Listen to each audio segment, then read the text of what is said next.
Si Dakota Ditcheva ay isang pangalan na unti-unti nang nakikilala sa buong mundo ng mixed martial arts.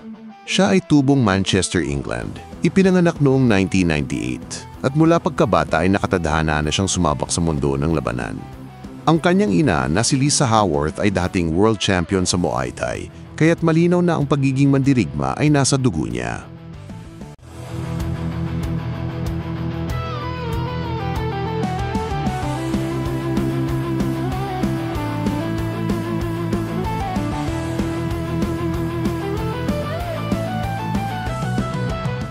Apat na taong gulang pa lang ay nagsimula na siya sa Muay Thai. Sa kanyang teenage years, nanalo na siya ng mga titulo sa loob at labas ng bansa. Isa siya sa pinakamahuhusay na female striker sa buong Europa.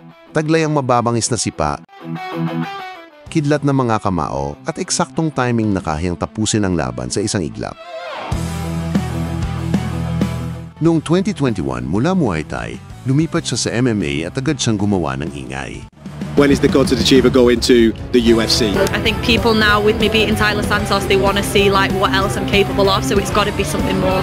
Women want to be equal. And believe me when I tell you, women have proved here that they are equal. They have absolutely proven themselves, and people love the women's fights. These women become big stars. You could be the face of women's MMA. You're on that path. It's there. Just scare me a little bit, you know, that people are putting all this faith in me. Although I know I'm going to do that anyway. I'm going to be the face of female MMA. I know that's one of my goals, you know, to inspire and things like that. And I want to be the best, but it can be daunting at times. Sa kanyang pro debut, nanalo siya sa pamamagitan ng technical knockout. Makikita sa kanyang laban ang kumpiyansa, galaw at tapang na bihira sa mga baguhan.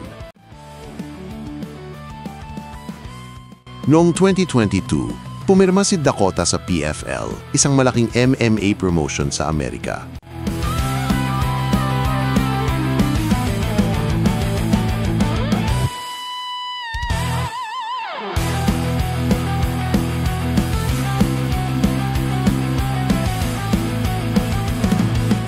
Nagtuloy-tuloy ang kanyang pagkapanalo.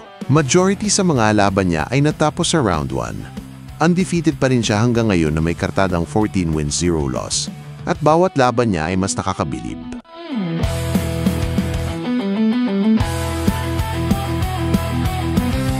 Sa Professional Fighters League 2024 Season PFL Championship noong nakaraang November 29th, hinarap ni Dakota Ditcheva ang veteranang fighter at dating UFC standout na si Tyler Santos, isang malakas, technical, at may matinding karanasan sa cage.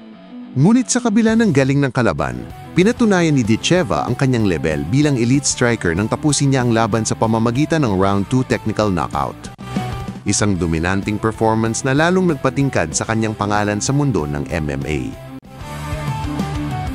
Bilang resulta, siya ang naging champion sa 2024 season PFL Championship at nakatanggap din ng $1 milyong.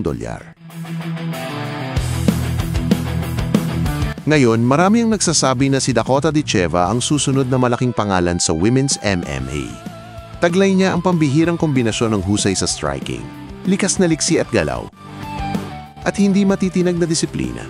Isa siyang tunay na atleta, inspirasyon sa mga kabataan, at patunay na kaya ng kababaihan ang manguna sa larangan na dating dominado ng kalalakihan.